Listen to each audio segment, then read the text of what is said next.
Oi, gente, bom dia, como vocês estão hoje? Estou aqui para mais um vídeo e hoje a gente vai avançar com a nossa matéria para falar sobre materialismo histórico, o método de análise do mundo de um dos sociólogos clássicos, Karl Marx. O Marx viveu entre 1818 e 1883, lá na Alemanha, e ele é um dos pensadores clássicos da sociologia, junto com Max Weber e com Durkheim, que a gente já viu. Junto com esses dois caras, ele viu as transformações da sociedade, né, e da revolução, as consequências da revolução industrial. Então, ele viu o nascimento desse sistema capitalista e o tipo de produção industrial, né? Ele desenvolve a sua tese com um viés mais econômico, mas não é só isso. Hoje eu vou começar com uma citação de Marx que vai permear toda a minha fala ao longo desse vídeo.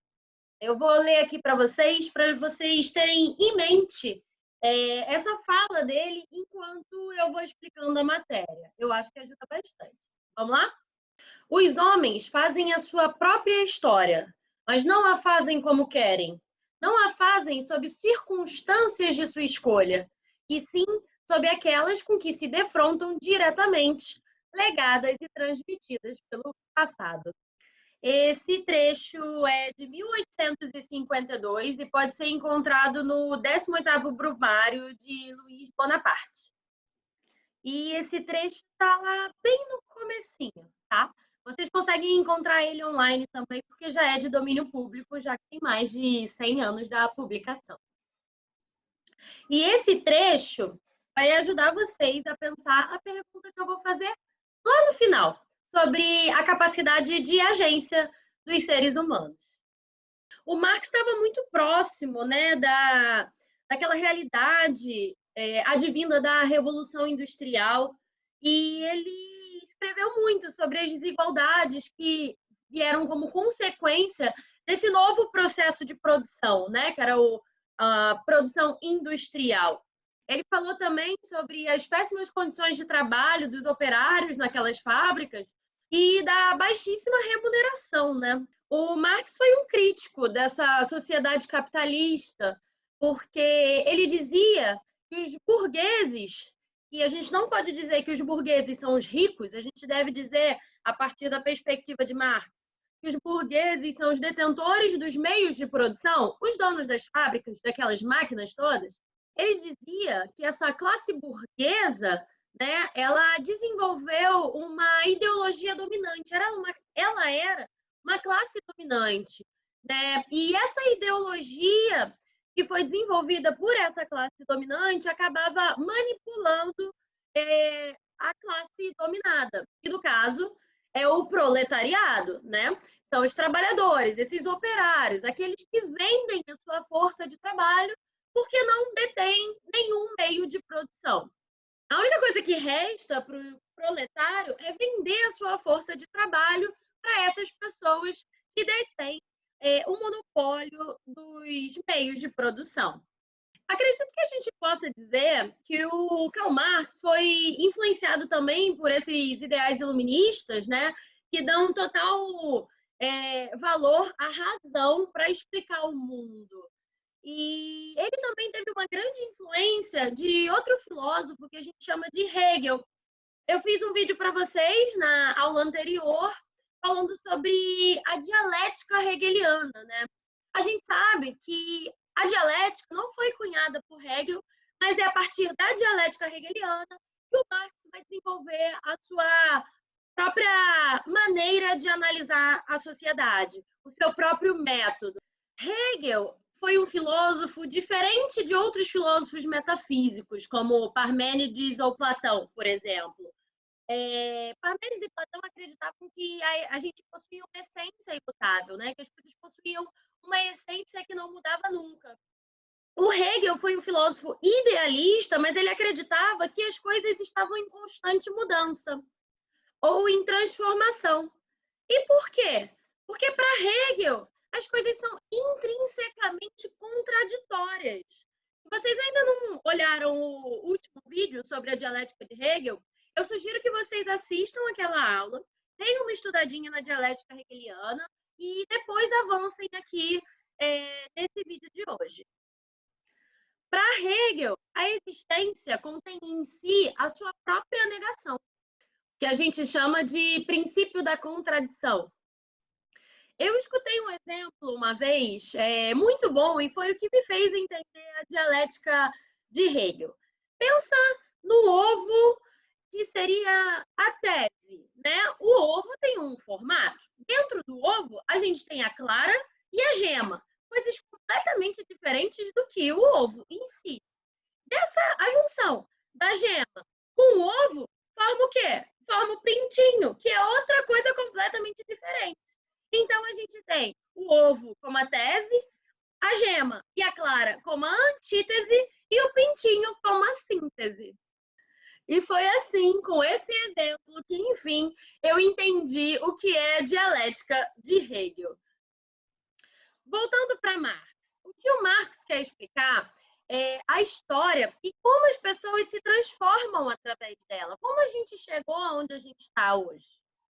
Diferente de Hegel, que era idealista, que acreditava que as ideias tinham uma existência por si próprias, o Marx acreditava que são as condições materiais que moldam a nossa maneira de pensar e a nossa maneira de agir. Então, é a maneira com que a gente produz materialmente a nossa existência que define a história dos seres humanos. E o materialismo histórico é o quê? É o método de análise da vida social do Marx. Na verdade, é do Marx e Engels, né? A gente acaba deixando o Engels um pouquinho esquecido, mas é importante a gente lembrar que os dois trabalharam juntos. O materialismo histórico dialético é, então, a maneira com que Marx estuda a realidade, né? É o seu método de análise. É o método de análise da produção e da reprodução da vida material. É um método de compreensão e ação sobre a realidade que enxerga a existência dos seres humanos de um contexto histórico e de acordo com as relações materiais da sociedade humana. Isso significa que hoje a gente vive em determinadas condições e que essas condições foram herdadas de condições do passado. Então, se a gente vive dessa maneira hoje, é porque no passado a gente viveu de uma determinada maneira que gerou a forma com que a gente vive hoje.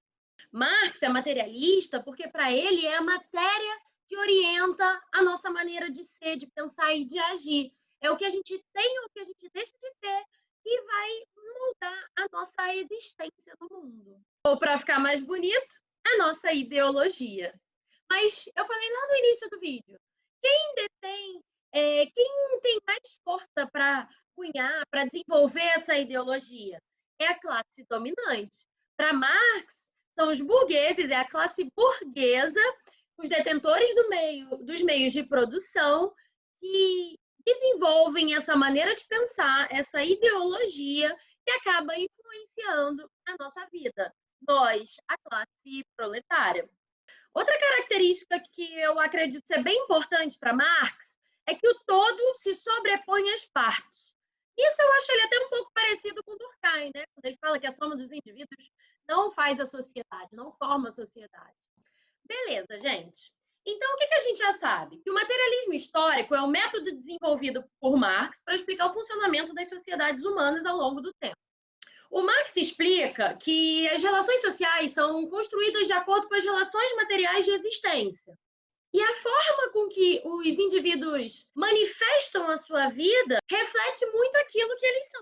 E isso vai coincidir com a sua produção. Aquilo que eles produzem e a forma com que eles produzem. Aquilo que os indivíduos são depende, portanto, das condições materiais da sua produção. Para Marx, a principal atividade humana é o trabalho. E é assim que a gente produz e reproduz a nossa vida. E é só por meio do trabalho que o ser humano constrói a sua história. Essa importância que o Marx dá para o trabalho é a base do seu método, né? Então, é importante que a gente saiba que é o trabalho que nos permite reproduzir e produzir as nossas condições de existência. Essa ideia é a base do materialismo histórico.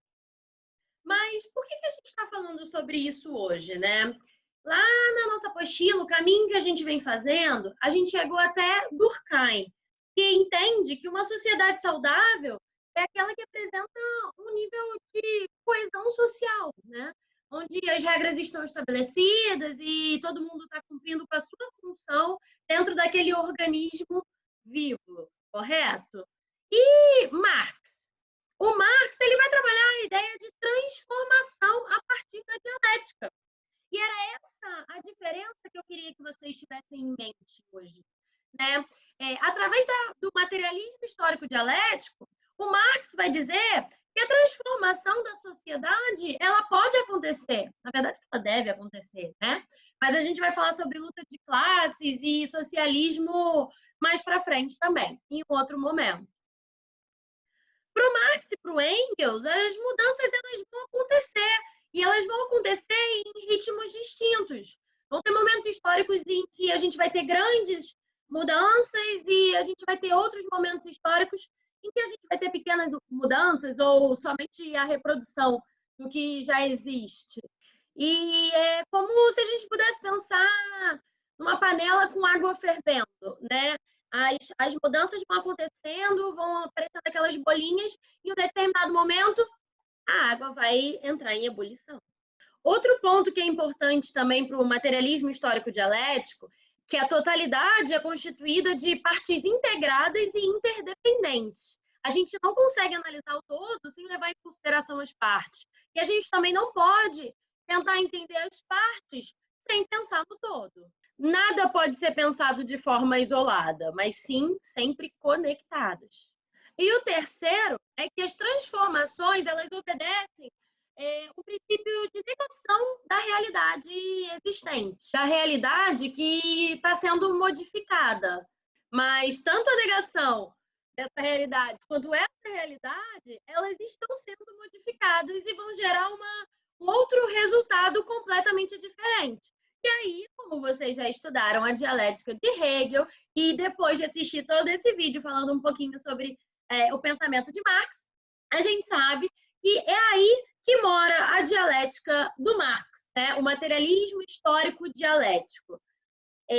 A realidade, a negação da realidade e essa transformação como resultado, que não vai ser nem igual à realidade, nem a negação daquela realidade. Vai ser algo inteiramente novo. Mas qual era a minha proposta hoje para essa aula, né? Por que eu estou falando tudo isso aqui para vocês? O nosso caminho do nosso trimestre nesse ano acabou culminando há um tempinho atrás na ideia de Durkheim e a sua concepção de sociedade saudável, né? E o estado de coesão social, onde cada parte vai cumprir a sua função direitinho, bonitinha, para o bom funcionamento daquele organismo social. E aí eu estou mostrando para vocês hoje uma nova perspectiva, uma nova maneira, um novo método de entender a realidade humana. E aí, eu queria que vocês pegassem, porque eu sei que vocês já tiveram esse contato com os clássicos da sociologia no primeiro ano do ensino médio, no ano passado. Eu queria que vocês pegassem tudo isso, estava aí na cabecinha de vocês. O conhecimento que vocês já têm, porque isso fica gravado. Por mais que você ache que você não lembra, eu tenho certeza que alguma coisa está na sua cabecinha. Pega lá esse conhecimento que está esquecido em uma caixinha do cérebro sobre Durkheim e sobre Marx, né? E pensa junto comigo a ideia de praxis em Marx. Eu não vou falar aqui hoje sobre consciência de classe, sobre luta de classes, mas a gente já sabe, a partir das aulas anteriores sobre Durkheim e a partir das aulas de hoje sobre Karl Marx, que o Marx, ele pega, assim, emprestado, ele bebe lá da fonte da dialética hegeliana e entende que a gente tem uma realidade, a gente nega essa realidade e que nasce uma terceira realidade completamente diferente, né? Então, para Marx, a realidade pode ser alterada, não é verdade? Qual é o nosso papel nessa transformação da realidade? O que a gente contribui ou se a gente, de repente, não pode contribuir, né, para a mudança dessa realidade. Porque a gente já falou lá com o Lucas sobre o estruturalismo e o funcionalismo, não é verdade? E aqui no início desse vídeo, a gente falou sobre o conceito de ideologia em Marx, né, que é o pensamento dominante hegemônico cunhado pela classe dominante, que é a classe burguesa, e que acaba influenciando a nossa vida, nós, o proletariado, aqueles que não têm os meios de produção e que precisam vender a força de trabalho para esses burgueses. Qual é, meus amores, o papel da agência do ser humano? A gente tem uma agência? A gente é capaz de alterar essa realidade? O que vocês acham? Conta para mim. O ser humano tem um papel de transformação para o Marx e para o Engels? Essa é a pergunta. E por hoje é só. Esse vai ser um vídeo mais curtinho, porque a gente vai entrar em período de avaliação, né? E a gente vai conversar sobre isso pela plataforma, tá bom? Como sempre, estou disponível para vocês, para a gente tirar as dúvidas. Deem uma olhada lá na apostila de vocês, nas páginas 10 e 11, e qualquer coisa, mandem dúvidas pela plataforma. Continuo com saudades e continuo ansiosa para a gente se ver de volta naquele ambiente maravilhoso que é a escola. Um beijo, obrigada!